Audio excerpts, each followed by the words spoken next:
इस फिल्म के निर्माता गीतकार शैलेंद्र हैं, जैसा कि लगभग लोग जान रहे हैं। और इस फिल्म को बनाने की कीमत उन्होंने अपनी जान देकर चुकाई थी। इससे पहले हम शैलेंद्र की फिल्म तीसरी कसम पे कुछ बात करें। मैं चाहता हूँ कि उनके बारे में आप लोगों को कुछ बताऊँ, क्योंकि ऐसा होता है कई साथी ऐसे मुझसे ही पूछते हैं कि आप किसके काम करो, मतलब शैलेंद्र कौन शैलेंद्र। तो मैं बताता हूँ वो गाना सुनो ना, मेरा जूता है जापानी, वो वाली से। तो शैलेंद्र की पारिवारिक पृष्ठभूमि को अगर देखें तो इनके पिताजी बिहार के आरा जिले के अख्तियारपुर गांव के रहने वाले थे और वो फौज में भर्ती हो जाते हैं। और ये भी कोट करना चाहूँगा कि ये दलित परिवार में जन्म लिया था इन्होंने, और इसके कारण उनके पिताजी को भी बहुत दंश झेलना पड़ा। बड़ी मुश्किल में पढ़ाई कर पाए वो। जब स्कूल में पढ़ रहे थे तो वो बैठ तो सकते थे, वो भी अलग, लेकिन किसी टीचर से कुछ पूछ नहीं सकते थे। किसी तरह उनके पिताजी श्री केसरी दास जी ने किसी तरह हाई स्कूल किया और फौज में भर्ती हो गए। उसके बाद जब ये रावलपिंडी में तैनात थे तो उनके माता जी के देहांत की खबर मिलती है। तो केसरी दास गाँव में जाते हैं। वहाँ पे उनको जो पिताजी को महाजन जमींदार बहुत परेशान कर रहे होते हैं कि हमारा कर्ज दीजिए। उन्हें बड़ी दिक्कत थी कि एक दलित परिवार का लड़का थोड़ा आगे बढ़ा है। तो उसी दौरान ये गांव जाते हैं और पिताजी की डेथ हो जाती है। तो इनका जो घर होता है मिट्टी का, वो उन्हीं जमींदार और महाजनों को सौंप के चले जाते हैं। इस तरह से वहाँ से इनका पूरा ताल्लुक खत्म हो जाता है। तो इनके पिताजी केसरी दास जो रावलपिंडी में तैनात थे, वहीं पे 30 अगस्त 1923 को शैलेंद्र का जन्म होता है। और रावलपिंडी तब अविभाजित भारत था। तो वहाँ शैलेंद्र कुछ दिन पढ़ने गए। बचपन कुछ गुजरा वहाँ पे। अधिकतम बचपन किशोरावस्था मथुरा में थी, क्योंकि वहाँ कुछ दिन पढ़ने गए तो वहाँ पे किसी बहुत संवेदनशील शुरू से ही थे। तो किसी टीचर ने किसी लड़के को बहुत पीट दिया तो इतने डर गए कि कभी पढ़ने ही नहीं गए। उसके बाद जब ये मथुरा आए, मथुरा मुझे याद आ रहा है कि गवर्नमेंट हाई स्कूल ऐसा ही कोई था, मुझे नाम याद नहीं है उसका। उस कॉलेज में उन्होंने हाई स्कूल की पढ़ाई की और बोर्ड में तीसरा स्थान पाए थे। बहुत मेधावी थे और इन्हें अपनी मेधा की वजह से ये पढ़ रहे थे, फेलोशिप पढ़ रहे थे। जब इंटरमीडिएट करने लगे तो बेल्डर का भी काम करते थे। मथुरा में कोई वर्कशॉप थी, मुझे नाम याद नहीं आ रहा। तो वहाँ पे बेल्डर का काम करते थे, ट्यूशन्स पढ़ाते थे, किसी तरह से अपनी पढ़ाई पूरी कर रहे थे। जब ये इंटरमीडिएट की पढ़ाई कर लेते हैं, बहुत अच्छी पोजीशन तो नहीं आती, बड़े संघर्षों से किए थे। फिर जब ये कॉलेज पढ़ना चाहते तो पिताजी की डेथ हो जाती है और उसी समय इनकी छोटी बहन की भी डेथ होती है। और 5 बहन भाइयों में सबसे बड़े ये थे, तो पूरे परिवार की जिम्मेदारी इन्हीं पे थी। तो ये रेलवे में अप्रेंटिस का कोर्स करने लगते हैं और इसके लिए उन्हें 6 महीने झांसी और 6 महीने मुंबई में रहना पड़ता है। मुंबई में एक वर्कशॉप माटुंगा, वो अभी भी है, वहाँ भी बेल्डर का काम करते हैं। और 6 महीने झांसी में क्या होता है कि वहाँ के स्टेशन मास्टर थे भजन लाल, उनसे इनके अच्छे ताल्लुकात हो जाते हैं, उनके घर आना जाना होता है। तो वहाँ पे उनकी 7 बेटियाँ थी, उनमें चौथी बेटी थी श्रीमती शकुंतला शैलेंद्र की। तो इन्हें शैलेंद्र मन ही मन प्रेम करते हैं और किसी दिन चिट्ठी के द्वारा अपने प्रेम का इजहार करते हैं। और शकुंतला बिल्कुल भी नहीं चाह रही थी कि मैं इनसे शादी करूँ, लेकिन उनके पिताजी शायद उनकी दूरदर्शिता थी कि समझ गए थे कि शैलेंद्र होनहार लड़का है और वो शादी कर देते हैं। उसके बड़ी खिलाफत भी होती है उनकी कि 150 रुपये महीने कमाने वाले आदमी से आप शादी कर रहे हैं। खैर शादी हो जाती है, थोड़ा वक्त हो गया, थोड़ा समझता हूँ। तो शादी हो जाती है। इसके बाद ये कुछ दिन आते जाते रहते हैं, कभी झांसी रहते हैं, कभी मुंबई रहते हैं। जब ये अप्रेंटिस का कोर्स पूरा हो जाता है तो माटुंगा में स्थायी रूप से ये अपनी नियुक्ति ले लेते हैं। और वहीं पे क्या होता है कि 1943 में इप्टा का गठन होता है, भारतीय जननाट्य संघ, आप लोग लगभग जान रहे हैं। और 45-46 में ये इप्टा से जुड़ते हैं। उसके बाद और आंदोलन की थोड़ी बात करेंगे, वो थोड़ी मैं सोचता हूँ बात नहीं करूँ। तो उसी दौरान क्या होता है, इप्टा के कवि सम्मेलनों में ये जाते आते हैं, कविताएँ भी छप रही हैं पत्र पत्रिकाओं में, साधना हो, धर्म जुड़ो, साप्ताहिक हिंदुस्तान आदि सभी को छप रही हैं। उस दौर पे जितने भी महत्वपूर्ण कवि हैं, नागार्जुन, त्रिलोचन, अली सरदार जाफरी या हरिवंश राय बच्चन, उनके साथ मंच साझा करते हैं। जब सम्मेलन में 25 वर्ष के खूब मार्क्सवादी कम्युनिस्ट कवि के रूप में जाने जाते हैं। चाहे इक्का के नाटकों का मंचन हो या प्रगतिशील लेखक संघ में ये जुड़ते हैं, वहाँ पे इनके कविता पाठ होता है, नाटकों में इनके गीतों का मंचन होता है, जो जन आंदोलन होते हैं इनमें इनके गीत नारा होते हैं, चाहे हजरत जुल्म की टक्कर में हड़ताल हमारा नारा है वो, या क्रांति के लिए उठे कदम क्रांति के लिए चले मशाल। तो उसी दौरान आज़ादी का आंदोलन चल रहा होता है, भारत छोड़ो आंदोलन के दौरान ये उसमें भाग लेते हैं और जेल भी जाते हैं। जब आज़ादी आती है 1947 में, तो आज़ादी के उपलक्ष्य में एक इब्टा द्वारा कवि सम्मेलन रखा जाता है। उसमें अली सरदार जाफरी और ये नागार्जुन सारे बड़े कवि थे। शैलेंद्र वहाँ पे अपने 2 गीत पढ़ते हैं, एक है मोरी बगिया में आग लगाए गए रे गोरा परदेसी, और दूसरा गीत है जलता है पंजाब हमारा, भगत सिंह की आंखों का तारा जलता है। उस शाम को वहाँ पे पृथ्वीराज कपूर और राज कपूर भी मौजूद रहते हैं। तो राज कपूर को ये बहुत पसंद आते हैं। राज कपूर उसमें अपनी फिल्म आग बना रहे थे। राज कपूर शैलेंद्र के पास जाते हैं और उनसे अपना परिचय देते हैं कि मैं राज कपूर हूँ, मैं फिल्में बनाता हूँ और मैं चाहता हूँ कि आप मेरी फिल्म के लिए गीत लिखें। मुझे लगता है कि मेरी जो फिल्म का क्लाइमैक्स है उसे आप ही सही ऊंचाई पर पहुंचा सकते हैं। तो शैलेंद्र, लेकिन जो आजकल शैलेंद्र के साथ हो रहा है कि एक सब सिनेमा का शुरू से ही ऐसा रिश्ता रहा, साहित्य से कोई अच्छा रिश्ता बना नहीं, तो शैलेंद्र भी दोयम दर्जे का ही समझते थे सिनेमा को। तो उन्होंने कह दिया कि मैं पैसे के लिए नहीं लिखता, आपकी फिल्म में मुझे ऐसी कोई बात नहीं नज़र आती कि मैं लिखूँ। तो राज कपूर ने कहा कोई बात नहीं, ये मेरा कार्ड लीजिए, फिर भी अगर आपको कोई भी आवश्यकता हो मेरे दरवाजे आपके लिए हमेशा खुले हैं, और बात आई गई हो जाती है। कुछ दिनों बाद जब शैलेंद्र की पत्नी का पाँव भारी होता है, वो गर्भवती होती, तो जब प्रसव होने वाला होता है उनको पैसे की जरूरत होती है। उनकी तनख्वाह थी मात्र 150 रुपये। बड़ी मुश्किल से किसी तरह रह रहे थे मुंबई में। अब ये चाहते हैं कि अपनी पत्नी को मायके भेज दें, तो इन्हें राज कपूर याद आते हैं। वे राज कपूर के पास जाते हैं और उनसे कहते हैं कि मुझे 500 रुपये दे दीजिए। पूरा गुरूर के साथ ही बोलते मुझे 500 रुपये दे दीजिए, और जब मेरे पास हो जाएगा फिर लौटा देंगे। और वो दे देते हैं। और उस समय सोचिए कम से कम 1-1.5 लाख रुपये उस जमाने अगर अभी का देखेंगे तो वो उनसे 500 रुपये लेके अपनी पत्नी को मायके भेज देते हैं। और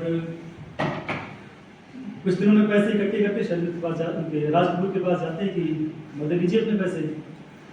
तो वो कहते हैं कि मैं पैसे तो वापस नहीं दूंगा, अगर आप वाकई कर्ज मुक्त होना चाहते हैं तो मैं बरसात फिल्म बना रहा हूँ, गाने लिख दीजिए। तो शैलेंद्र लिखते हैं, फिर उसमें 2 गीत लिखते हैं, बरसात में हमसे मिले तुम सजन तुमसे मिले हम, और दूसरा गीत पतली कमर है तिरछी नजर है। पहला गीत जो है बरसात में हमसे मिले तुम सजन, ये हिंदी सिनेमा का पहला टाइटल सॉन्ग है, उससे पहले शीर्षक गीत नहीं लिखा गया। और मुझे याद आ रहा है, पता नहीं बाद में भूल जाऊँ, कि भोजपुरी फिल्म जब बनती है तो उसकी पहली फिल्म बनती है गंगा मैया तो पीरी चढ़ेगी। वहाँ के गीत अपने सुने होंगे साथ लोग। तो उस फिल्म का अभी पहला सारे गीत शैलेंद्र लिखते हैं, और पहला गीत जो टाइटल सॉन्ग वही लिखते हैं भोजपुरी इंडस्ट्री का गीत। तो और दूसरा जो गीत उन्होंने लिखा है पतली कमर है तिरछी नजर, इस पे रामविलास शर्मा ने उन पर आरोप भी लगाया था कि जो शैलेंद्र कभी क्रांति के लिए उठे कदम क्रांति के लिए जले मशाल जैसे गीत लिखता था, वो तिरछी कमर और पतली नजर के गीत लिखने लगा है। खैर, सिनेमा की अपनी पाबंदियाँ होती है, पटकथा की अपनी मांग होती है, धुन की अपनी मांग होती है। तो शैलेंद्र इस तरह से हसरत जयपुरी भी इसमें 6 गीत लिखते हैं। तो शैलेंद्र और हसरत ये पहली आखिरी जोड़ी। अब तो गीतकारों का स्तर इतना कुछ गिर चुका है कि एक गीत में 6 गीतकार होते हैं। नहीं तो एक पहली मुकम्मल जोड़ी थी जो गीतकार और गीतकार की जोड़ी हो, नहीं तो ऐसा हुआ नहीं था कभी। तो शैलेंद्र और हसरत की जोड़ी बनती है, और शंकर जयकिशन, मुकेश, राज कपूर और बहुत सी फिल्में मिलेंगी आपको लगातार, आप देखेंगे। तो 1951 में आग फिल्म रिलीज होती है, उसका भी टाइटल सॉन्ग आवारा हूँ। जब वो आग फिल्म लिखते हैं तो सिनेमा जगत में एक चर्चा हो जाती है कि सिनेमा को हिंदी का गीतकार मिल गया है। इससे पहले वहाँ पे एकदम दिग्गज गीतकार थे, साहिब विद्यानवी भी 51 में वहाँ पे जाते हैं, बाजी फिल्म में लिखते हैं। कैफी आजमी साहब लिख रहे थे, जानसर अख्तर साहब लिख रहे हैं, और नयन शर्मा भी लिख रहे हैं। तो उस समय पे हालांकि नयन शर्मा हिंदी में लिख रहे थे, कई लोग थे, सिनेमा की एक अपनी मुहावरेदानी है, वही 150, 200, 250 शब्दों में गाने अधिकतर लिखे जाते हैं। उस मुहावरेदानी को जिस तरह शैलेंद्र ने जज्ब किया उतना कोई कर नहीं पाया इस तरह से, जो सहज शब्दों वही गिनती के शब्दों में हर बार गीत लिखना और नई नई बातें कहना। तो ये सिलसिला चल पड़ता है और वो हिंदी सिनेमा के टॉप रेटेड गीतकार बन जाते हैं। उस समय पे 4 से 10,000 तक रुपये इनको मिलते हैं वहाँ पे एक गीत के। जो बड़े बड़े गायक मोहम्मद रफ़ी साहब, मुझे लगता है 300-400 रुपये गाने को उसमें मिलते हैं जैसे। तो ये सिलसिला चल पड़ता है। अब इससे पहले कि मैं फिल्म की बात करूँ, मैं थोड़ा ये बात करना चाहता हूँ कि शैलेंद्र हमारे सामने 2 रूप में आते हैं, कि एक कवि शैलेंद्र, एक गीतकार शैलेंद्र। गीतकार शैलेंद्र पे तो खूब चर्चा होती है, हम आमतौर पर जानते हैं, लेकिन कवि शैलेंद्र को हम बहुत कम जानते हैं। शैलेंद्र की कविताएं शुरू होती है कक्षा 8 में पढ़ रहे होते, तब से वो लिखते हैं कविताएं। 1941 में इनकी पहली कविता साधना पत्रिका में प्रकाशित होती है। उसके बाद शुरू में कविताएं रोमानियत रहती कविताओं में, जैसे कि योगेंद्र की कविता में रहती है, बाद में अच्छी लिखेंगे अब। तो बाद में इनकी कविताएं धीरे धीरे कम्युनिज्म की ओर ये पढ़ते लिखते हैं, और उसी तरह और ये 14 भाषाएं सीखते हैं समान रूप से, चाहे वो रूसी हो, बांग्ला, पंजाबी, अंग्रेजी, और समान रूप से सबके अधिकार रखते हैं। तो कवि सम्मेलनों में आना जाना हो ही रहा है, चल रहा है। अब यहाँ पे मैं ये बात कहना चाहता हूँ कि कवि शैलेंद्र और गीतकार शैलेंद्र, इनमें द्वय नहीं है। दरअसल कवि शैलेंद्र और गीतकार शैलेंद्र में एकता है। आप चाहे उनके सिनेमाई गीत देखें, चाहे उनकी कविताएं सुनें, पढ़ें, उनके सिनेमाई गीतों में भी वो अपनी बातें बड़ी चतुराई से इसमें अपने दर्शन को, जो वैल्यूज समाज को देनी थी वो देते थे। अगर कवियों में देखें तो 1947 में आज़ादी आती है। मोह भंग की कविता जो बात कह रहे थे अभी जसवंत भाई, तो मोह भंग, आज़ादी से मोह भंग जिन कवियों में दिखता है, शैलेंद्र में प्रमुख है। नागार्जुन की कविताएं, मखनलाल चतुर्वेदी की कविताएं, हिंदी में जो है शैलेंद्र प्रमुख है। 1947 की ही कविता है उनकी कि कहाँ गए वे वादे, अब हम भूखे नंगे नहीं रहेंगे, बहुत साहब नहीं सहेंगे, वही निजाम, मुझे वो कविता की पंक्ति याद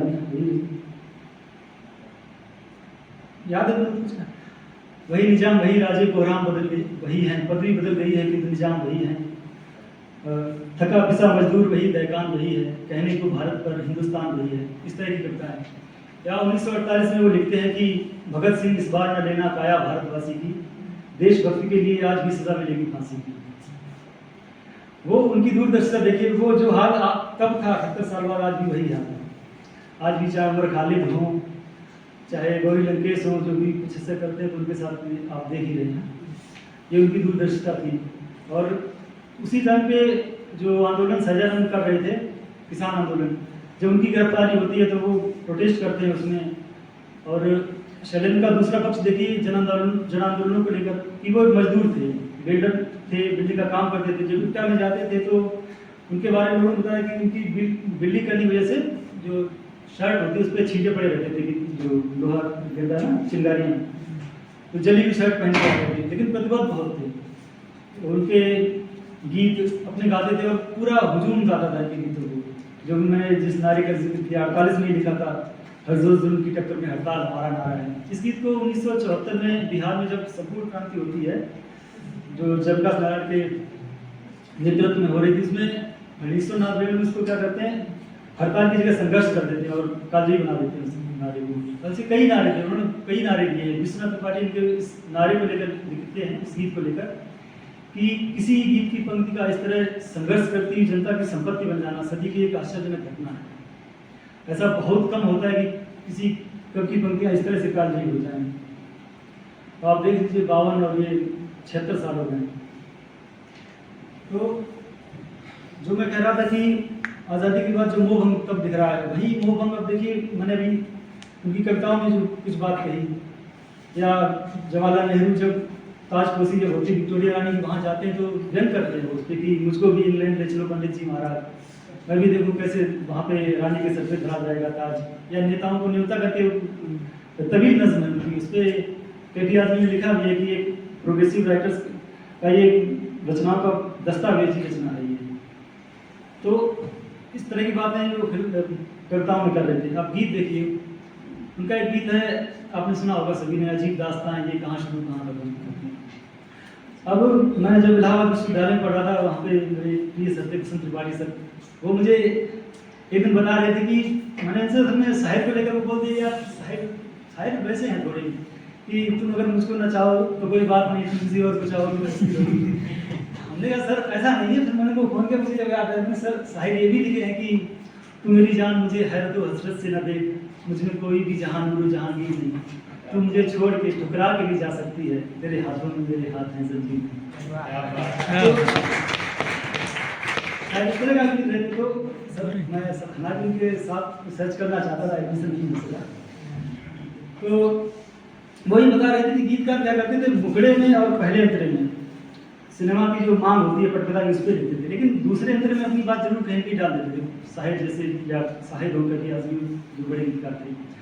तो शैलेंद्र का इस गीत को देखिए, अजीब दास्तां ये कहाँ शुरू कहाँ खत्म, ये मंजिलें हैं कौन सी ना तुम समझ सकते। और इसमें अंतरा आता है कि ये रोशनी के साथ क्यों धुआं उठा चराग से, ये ख्वाब देखती हूँ मैं या जग पड़ी हूँ ख्वाब से। ये धुआं आप देखिए तो आपको फैज़ क्या दिखेगा, ये दाग दाग उजाला ये शब गजीदा शहर, वो इंतजार था जिसका वो शहर को नहीं।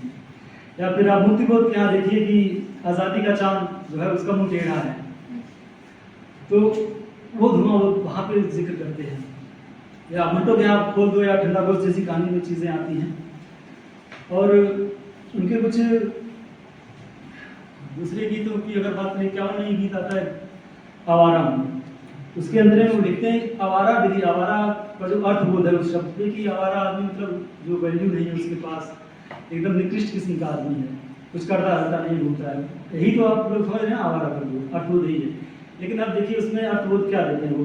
अब ये फिल्म 1951 में रिलीज होती है, मुझे लगता है 1950 के आसपास गाने लिखे होंगे इसकी, कहानी ख्वाजा अहमद अब्बास वो भी प्रदेश से जुड़े हुए व्यक्ति थे, एकता से जुड़े हुए थे, तो वो इसकी प्रतिभा लिखते हैं। तब उन्होंने ये गीत लिखा है, घरबार नहीं संसार नहीं मुझसे किसी को प्यार नहीं, उस पार किसी के मिलने का एतबार नहीं, दुनिया में तेरे तीर का या तकदीर का मारा आवारा हूं। ये वो आवारा नहीं जो हम इसे भटक रहा है, वो आवारगी व्यवस्था द्वारा दी गई है। आज़ादी के बाद का समय है, लोगों के पास घर द्वार नहीं है, लोग भटक रहे हैं, शरण स्त्रियों में रह रहे हैं, तो इस तरह वो अर्थ को देते थे अपने गीतों को। अब नेपोटिज्म को देखिए, उनका गीत, मैं कितने गीत उनके जिक्र करूँ। गीत है दिल का हाल सुने दिल वाला, सीधी सी बात में कुछ मसाला, पटकथा की मांग हो गई। जब वो अपनी बात कहते हैं कि खाए करूँ क्या सूरत ऐसी, गांठ के पूरे चोर के जैसी, चलता फिरता जान के एक दिन, बिन देखे पहचान के एक दिन, बांध के ले गया पुलिस वाला। बूढ़े दरोगा ने चश्मे से देखा, आगे से देखा, पीछे से देखा, बोला ये क्या कर बैठे घोटाला, हाय ये क्या कर बैठे घोटाला, ये तो है थानेदार का साला। अब थानेदार के साले को कौन सजा होती है, तो इस तरह की कुछ चीजें लाते थे।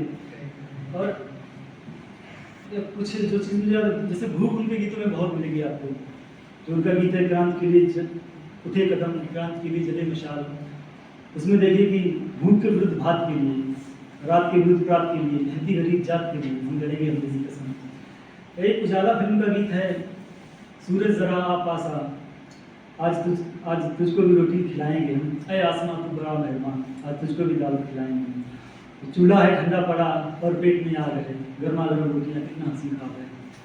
तो जिंदगी के जो अंधेरे पक्ष हैं उन पर वो रोशनी डालते हैं।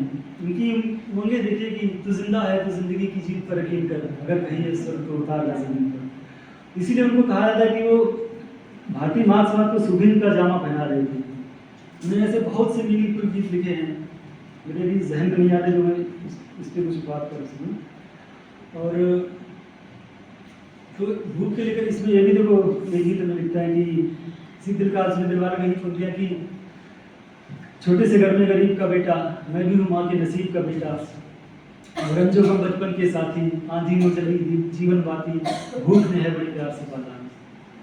तो ये शैलेंद्र ही लिख सकते थे जो इतनी कसमकस के साथ जी रहे थे जिंदगी और मजदूरों के साथ थे। और लगते जो ये शैलेंद्र भले ही निराला ने कविता लिखी, वह तोड़ती पत्थर उस तक नहीं पहुंची जो महिला तोड़ रही थी, लेकिन शैलेंद्र ये संयोग कहिए कि वो ऐसे माध्यम में थे, सिनेमा के ऐसे माध्यम में थे, और वो सरल जवान में लिख रहे थे, उन लोगों तक पहुंच रहे थे और आंदोलन में भाग लेते थे, तो सारे लोग उनके साथ गाते थे, उनके नारे लगातार।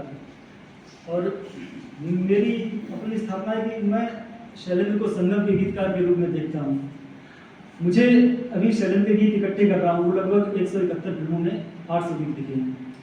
8 फिल्में मेरे ख्याल से भोजपुरी हैं और बाकी हिंदी भी हैं। तो मुझे 3 गीत मिले हैं उनके जिस पे मैं ये बात कह रहा हूँ। आप देखिए, जैसा कि कहा जाता है कि संस्कृतियाँ आपस में घुल मिल जाती हैं और सभ्यताएँ टकराती हैं।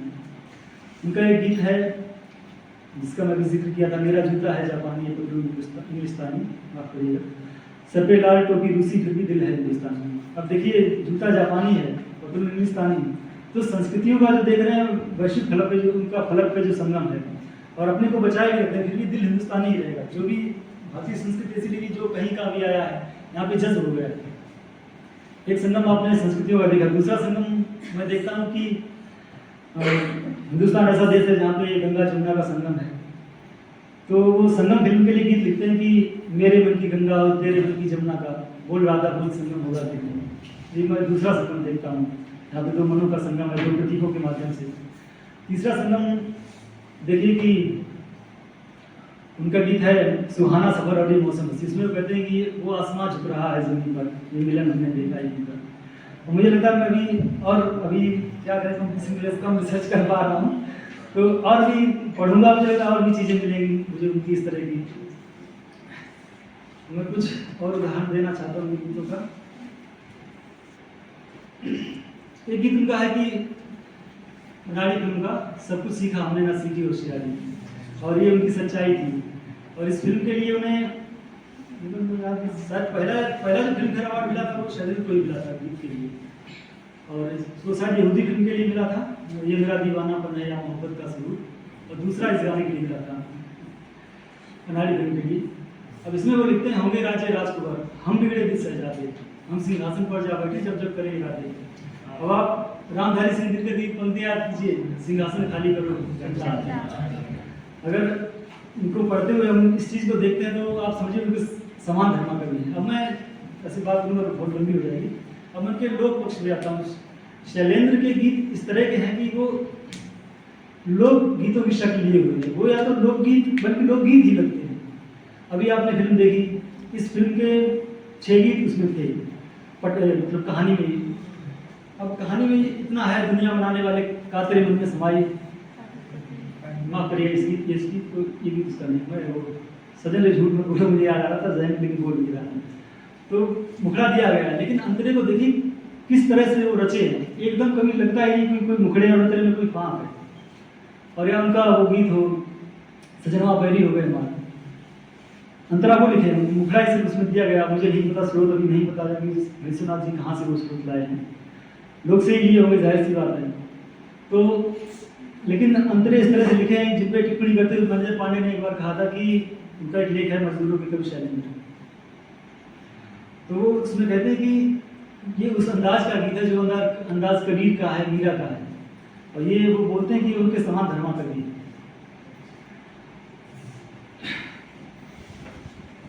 तो लोक गीतों में अगर हम बात करें उनकी, तो वो उनकी मादरी जबान जो थी भोजपुरी थी, तो उन्होंने जब भी उन्हें मौका मिला उनका बहुत अच्छा इस्तेमाल किया है। और अब लोक में देखिए कबीर से वो कैसे जुड़ते हो, कबीर उनको कंठस्थ थे, पूरा कबीर एकदम कंठस्थ याद थे। आधुनिक कवियों में मेरा बहुत पसंद थे उनको। तो कबीर एक जगह लिखते हैं कि रहना नहीं देश बिराना है। अब शैली में देखो इसी तरह का गीत लिखते हैं गायक में, दम ले ले घड़ी भर, विनोद जी की कालर टीम है, कभी फोन लगा के देखिए, तो दम ले ले घड़ी भर मुसाफिर जाएगा कहाँ। और जो जहाँ पहना रहे थे ना उसको भी मासवार दर्शन को पूछती बात करती, तूने तो सबको राह दिखाई, तू अपनी मंजिल क्यों भूला, सुलझा के राजा औरों की मंजिल, तू अपनी मंजिल क्यों भूला, क्यों नाचे सपेरा। इस तरह के मीनिंगफुल गीत वो लिखे हैं। और कुछ गीत उनकी कविताओं में देखें जो आज़ादी के बाद हमेशा कौमी एकजुटता की बात जो चलती रहती है, या अपने देश में या राष्ट्रों को लेकर, पाकिस्तान को लेकर, उस समय वो गीत लिखते हैं कि वो उनका मानना था कि जो आज़ादी आई है अगर क्रांति के माध्यम से ही आती है तो अच्छा था। वो अंग्रेजों के षड्यंत्र द्वारा दी आज़ादी को ठीक नहीं मानते थे और ठीक हुई भी नहीं। तो उनकी कविता की पंक्तियाँ हैं कि अपना भाई सुहृद पड़ोसी गैर हो गया, खुद हमारे यहाँ में दुश्मन बैर हो गया, या सुन भैया रहमू पाकिस्तान के, उसको भुलवा पुकारे हिंदुस्तान से। इस तरह से बहुत से उनके गीत हैं।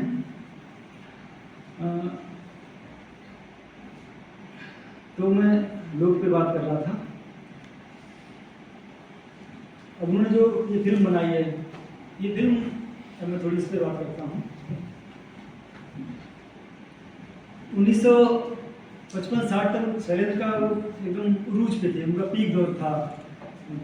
मुंबई में वो बड़ा अच्छा खार में घर लेते हैं, उसका नाम जो कि वो बरसात फिल्म से शुरू किए थे, तो उसकी याद में रिंझिम नाम रखते हैं उस घर का, अभी भी घर है। भले ही उसके बच्चे हैं, जो दुख की बात है, वो किसी किस्म की रॉयल्टी को लेकर, कहीं किसी बात को लेकर उनमें वो रहती रहती, इतना तो नहीं रहती है। और पैसा मेरे ख्याल 3-4 लाख रुपया आता है अभी इस फिल्म से, 2026 तक आएगा। तो बहुत मिलके नहीं रहते हैं उस घर में, लेकिन वो घर अभी तक वहाँ पे है। तो इस पीक के दौर में क्या होता है कि 1960 में मोहन राकेश 5 लंबी कहानियाँ एक किताब प्रकाशित करते हैं, लोक भारती से आती है किताब।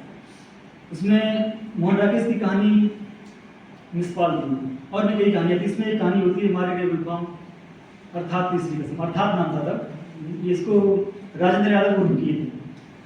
तो ये कहानी छपती है, इसको नरेंद्र घोष पढ़ते हैं। बोल दो ना।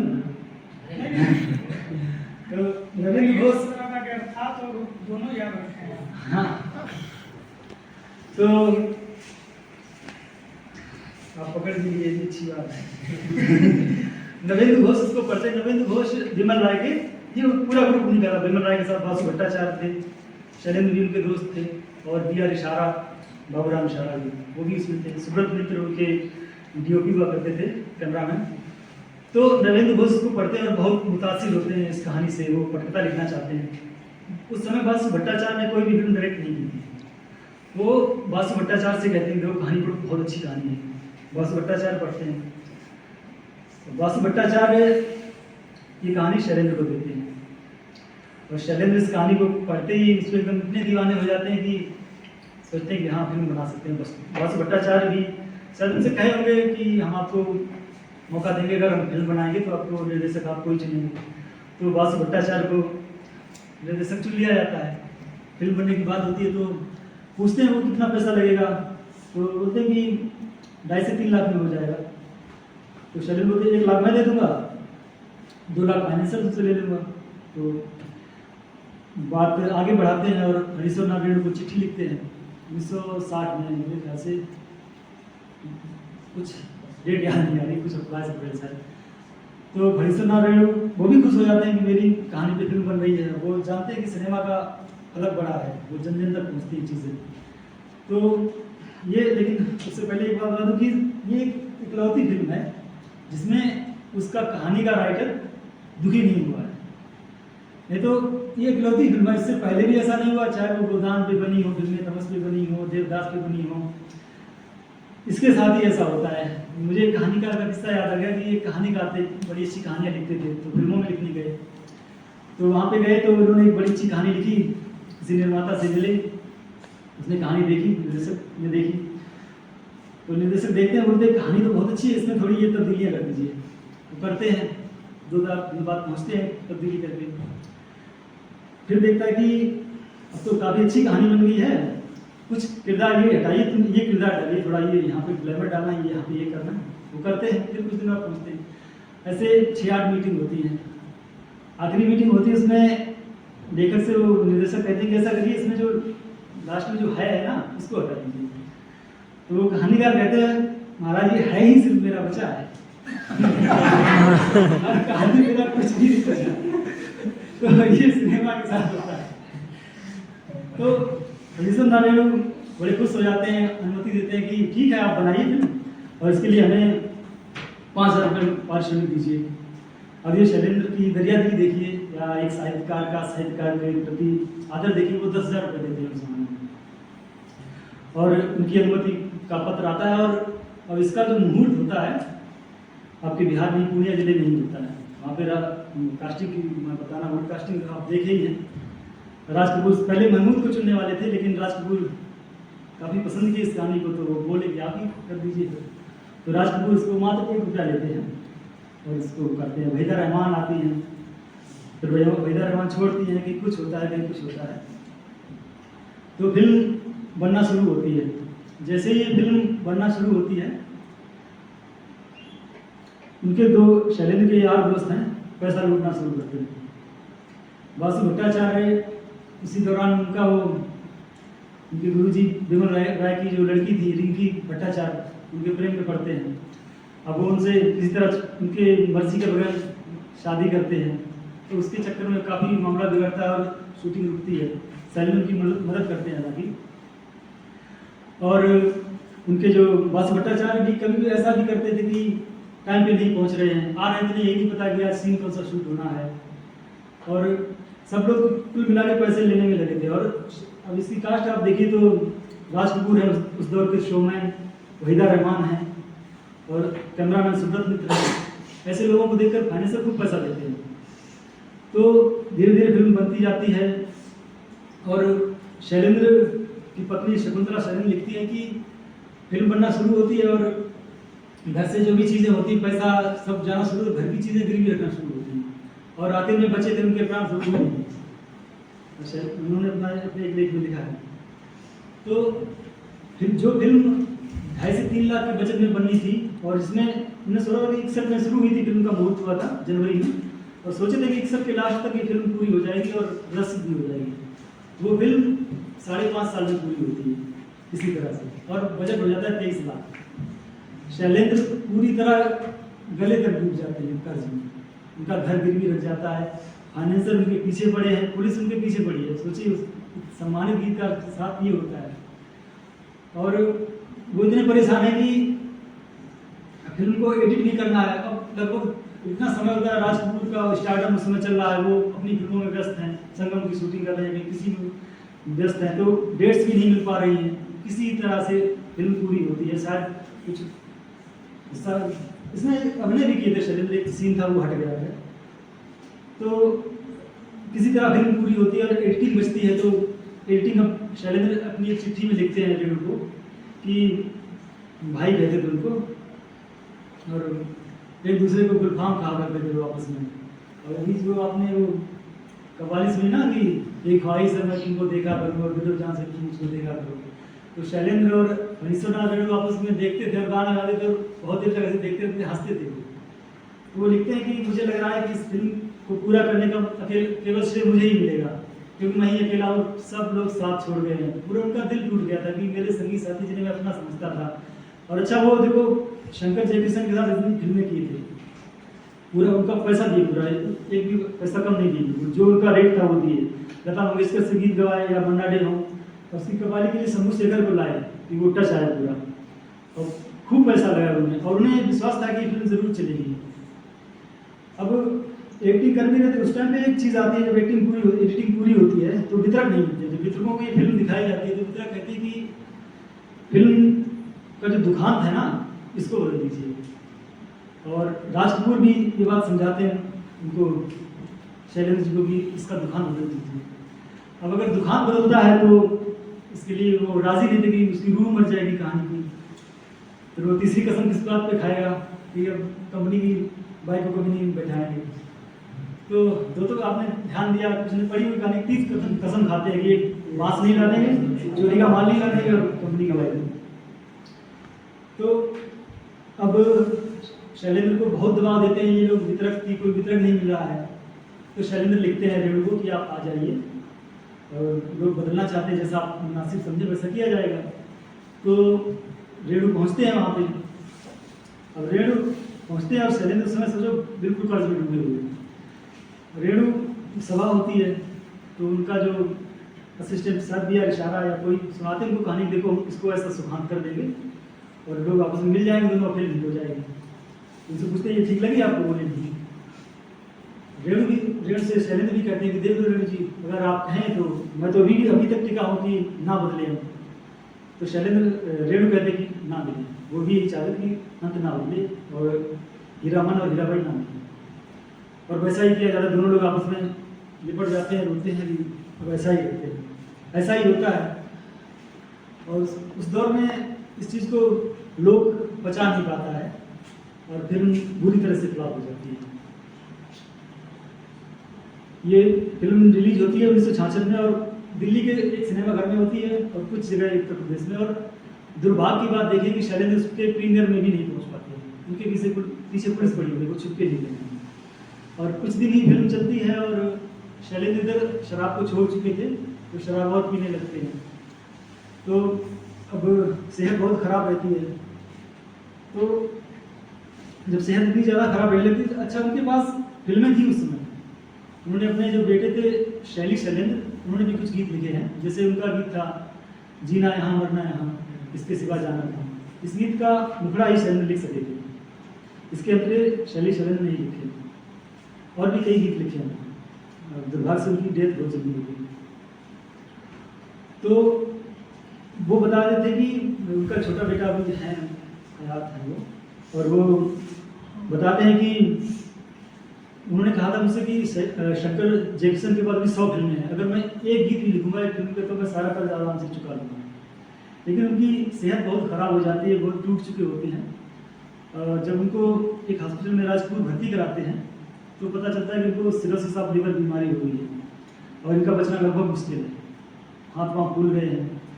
भर्ती होने जाते हैं तो अब घर से जाते हैं तो ऐसे देख रहे हैं चीज़ों को जैसे आखिरी बार देख रहे हों। उनकी पत्नी ये बात लिखती है। अस्पताल में भर्ती होते हैं।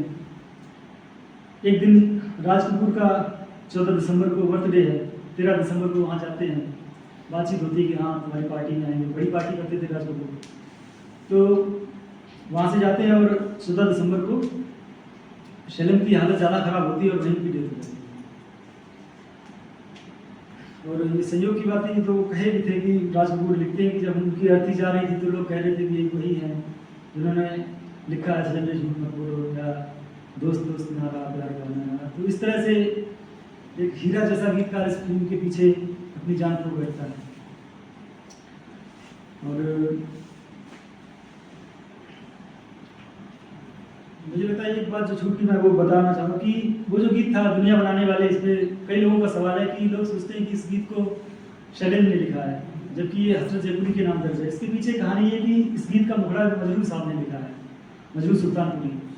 वो जब जेल जा रहे थे, किसी मुकदमा हम पे हो गया था, सरकार के खिलाफ कुछ बोल दिए थे, कहीं मुशायरे में कुछ पड़े थे, तो वो बोली थी सरकार, उसी कांग्रेस सरकार थी कि आप माफ़ी मांगी, तो माफ़ी नहीं मांगे थे, उनको जेल दी थी। उस टाइम पे उनकी मदद करने का उनका वो कि खुददारी भी ना उनकी मरे, तो एक मुखड़ा राज कपूर ने लिखाया और काफ़ी आर्थिक मदद की थी मजरू साहब ने। बाकी अंतरा पूरा हसरत जयपुरी साहब ने नहीं लिखा है। तो इस तरह से हम देखते हैं कि शैलेंद्र ने इस फिल्म की कीमत अपनी जान देकर चुकाई है। और कल 101वीं जयंती थी। शैलेंद्र की उतनी चर्चा नहीं होती है अभी भी, हालांकि इंद्रजीत सिंह जिनका अभी नाम ले रहे थे, उनके प्रयासों से उन पर बहुत चर्चा होने लगी। इस फिल्म को देखिएगा, इस फिल्म को कुछ दिनों बाद मुंबई में जब रिलीज होती है तो इसको मेरे ख्याल से 35 हफ्ते ये फिल्म चलती है और ठीक ठाक कमाई भी हो जाती है, कुछ पैसा भी आता है और नेशनल फिल्म पुरस्कार भी मिलता है। और शैलेंद्र को गीतों के लिए पुरस्कार मिले और राष्ट्रपति द्वारा बेस्ट फिल्म का भी पुरस्कार मिलता है। तो लेकिन इस दिन के लिए वो बचे नहीं थे शैलेंद्र, उस दिन को देख सकते। और शैलेंद्र को भी चर्चा भी नहीं होती है, हालांकि कुछ होने लगी है।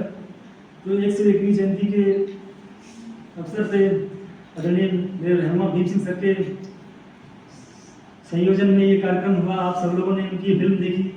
मेरे ख्याल से इस अजीम गीतकार के लिए ये एक सच्ची श्रद्धांजलि है।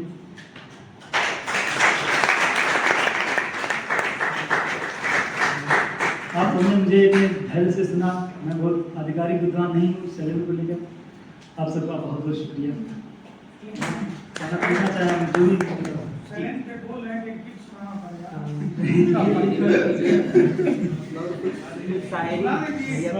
क्या है ना, मैंने जितना जोड़ तोड़ के ठीक ठाक बोला सब बेकार होता है।